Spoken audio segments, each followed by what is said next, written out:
Kali ini kami berkesempatan untuk mewawancarai Gus Rofi'i, yaitu pelapor dari saudara Haikal Hasan yang tidak sengaja kami temui di Hotel Swiss Belen Jakarta.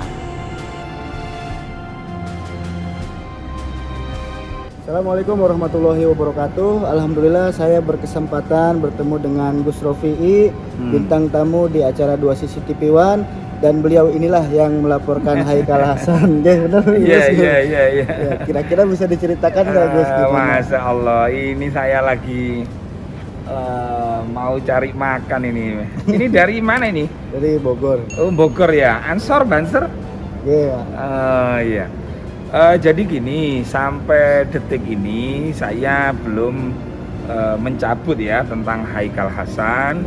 Bahkan guru-guru kita, kiai-kiai kita, ulama-ulama kita ini kan persoalan mimpi Rasulullah ini kan persoalan yang sangat krusial ya. Bahkan beliau itu menganjurkan kepada kita kalau memang itu betul-betul mimpi itu terjadi, itu harusnya dirahasiakan, bukan malah diumbar-umbar. Apalagi Haikal Hasan, Ustadz Haikal Hasan itu ada narasi yang kurang tepat gitu loh. Apalagi sampai demi Allah segala. Iya, demi Allah. Si fulan bersama Rasulullah yang meninggal melawan aparat. Nah, kita berdoa ya. Mari kita berdoa kepada mereka. Mudah-mudahan Allah memaafkan. Ya. Sehingga jangan sampai kita ini melebihi Tuhan gitu loh. Haknya Tuhan jangan diambil alih. Haknya kita adalah berdoa, mendoakan saja. Jangan memvonis, oh ini syahid karena melawan aparat. Nah, ini bahaya gitu loh. Bahaya, betul. Nah, dampaknya setelah ucapan Ustadz Haikal Hasan itu, makanya di pelaporan itu saya menyebut itu bisa menimbulkan keonaran, dan itu terbukti kan. Ada yang bikin video mak-mak mengatakan polisi dajjal. Begitu ditangkap nangis, mewek, minta maaf, kan selalu begitu. Terus yang di Jakarta Utara itu anak muda ya, mengancam polisi mau memenggal kepala Pak Kapolda Metro Jaya loh. Padahal Pak Kapolda ini sangat membantu loh ya ketertiban. Sampai lihat sekarang Jakarta. Saya tadi pagi keliling itu, masya Allah, enak damai gitu loh. Nah, itu yang diinginkan oleh masyarakat Jakarta, masyarakat Indonesia gitu. Jadi kedamaian lah. Daripada paham radikalisme yang mengatasnamakan agama. Ini yang bahaya, itu tidak boleh. Nah, jadi saya juga sudah memberikan waktu ya kepada Ustadz Haikal Hasan untuk minta maaf kepada umat Islam. Jangan minta maaf sama saya. Minta maaf sama umat Islam, minta maaf sama dzurriyyah Rasulullah. Itu saya dampingi gitu loh. Sehingga saya tetap menjaga nama baik dia. Nah, saya pun juga nanti saya minta maaf. Itu inginan saya waktu diberi kesempatan. Tapi ternyata kesempatan itu tidak digunakan sebaik-baiknya oleh tidak mau. Ustadz Haikal Hasan itu. Jadi saya tidak akan mencabut, biarkan proses hukum ini berjalan. Nah, yang menarik ini seperti sampean ya. Jenengan tahu Syahrini? Dia tahu. Wajahnya tahu ya. Di mana? Di TV, di kalender, kan gitu. Banyak. Maka ketika Anda mimpi ketemu Syahrini, orang akan percaya. Karena kalau kita tahu. Karena tahu. Nah, orang tidak pernah tahu wajah Rasulullah, tidak pernah tahu fisiknya Rasulullah, tidak pernah tahu suara Rasulullah. Lalu tiba-tiba dia ngomong mimpi bertemu Rasulullah. Wah, ini apalagi narasinya itu. Kira-kira ini, kalau seandainya saudara Haikal Hasan itu minta maaf itu gimana? Minta maaf apa itu? Minta maaf mengakui bersalah apa bagaimana? Ya pokoknya minta maaf lah ya. Bahwa dia sebetulnya tidak memimpikan Rasulullah gitu. Misalnya begitu.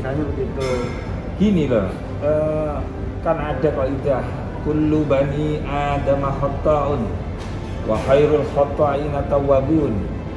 Apa itu? Setiap anak Adam, yakni setiap manusia pasti mempunyai dosa dan kesalahan, dan sebaik-baik orang yang mempunyai dosa dan kesalahan adalah bertobat kepada Allah. Nah, saya Al-Fakir secara pribadi memaafkan karena ini bukan delik aduan ini sebenarnya.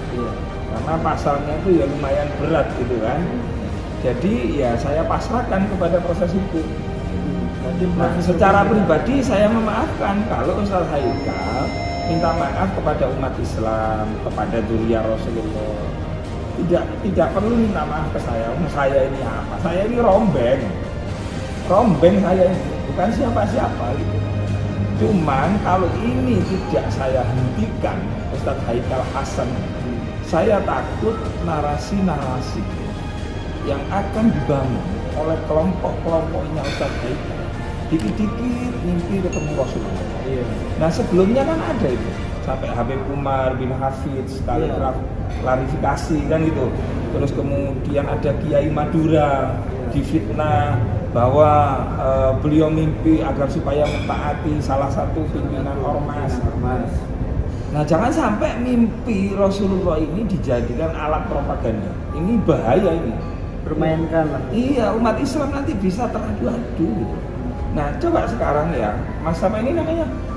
Ismail. Mas Ismail. Kita ini mau merangi siapa?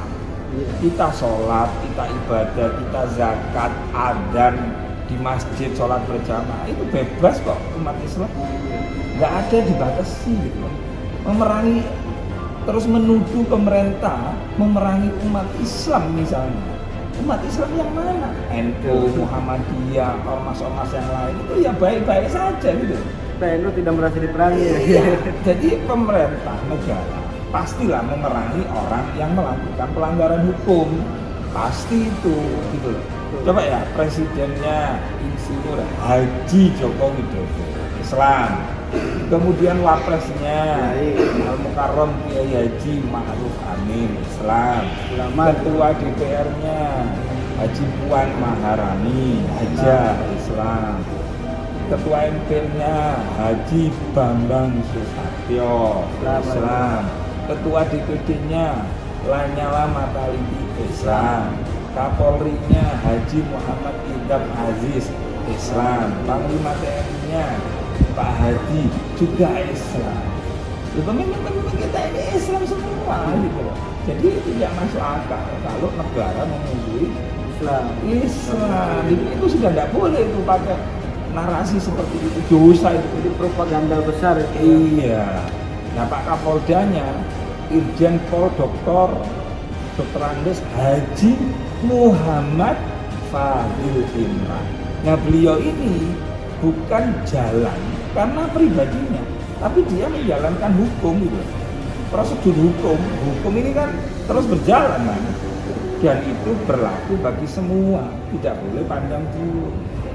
Habib Rizik pun kepingin hukum itu ditegakkan seadil-adilnya, nggak boleh pandang bulu. Dilala kok menimpa beliau, nah ini ujian.